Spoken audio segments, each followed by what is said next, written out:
রাজস্থানে কেদারনাথ মন্দির আমরা সবাই জল ঢেলেছি। এই যে আমাদের ভক্তরা সবাই জল ঢালছে এবং এখানে আসাটাও খুব দুর্গম জায়গা, রাস্তাগুলো এখনও ঠিক মতন হয়নি, কিন্তু আমরা তবু কষ্ট করে চলে এসেছি।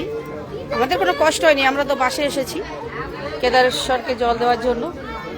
সবাই দর্শন করছেন, কিন্তু ওর মধ্যে প্রচণ্ড ভিড়, ঢোকা যাচ্ছে না। আমি উল্টো দিক দিয়ে ঢুকে জলটা দিয়ে এসেছি, কিন্তু তবু ভক্তরা সবাই যাচ্ছে জল ঢালার জন্য। সবাই ভালো করে জল দিক, সবারই মঙ্গল হোক। বাবা কেদারনাথ সবাইকে মঙ্গল করুক।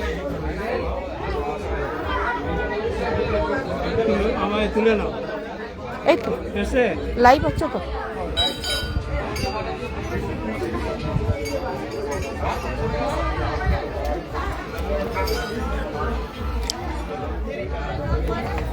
জয় কেদারনাথ। এই কেদারনাথ মন্দিরের পাহাড়টা 350 সিঁড়ি, সেইটাকে আমরা পার করে চলে এসেছি কেদারনাথ মন্দিরে। এবং সবাই উঠে গেছে, আমাদের বয়স্ক দাদারা দিদিভাইরা উঠে গেছে, সবাই জল দিচ্ছে, বাবা পূজা করছে। এই দেখুন আমাদের বিশ্বাস দা ঠিক ঢুকে বেরিয়ে চলেছেন।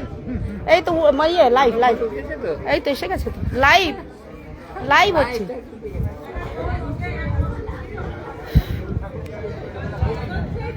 দেখুন রাজস্থানের চাষবাস কি সুন্দর, প্রকৃতি, সব সর্ষে বাগান চাষ হয়েছে, সব সর্ষে চালা চাষ হয়েছে। দেখুন প্রকৃতির কত সৌন্দর্য।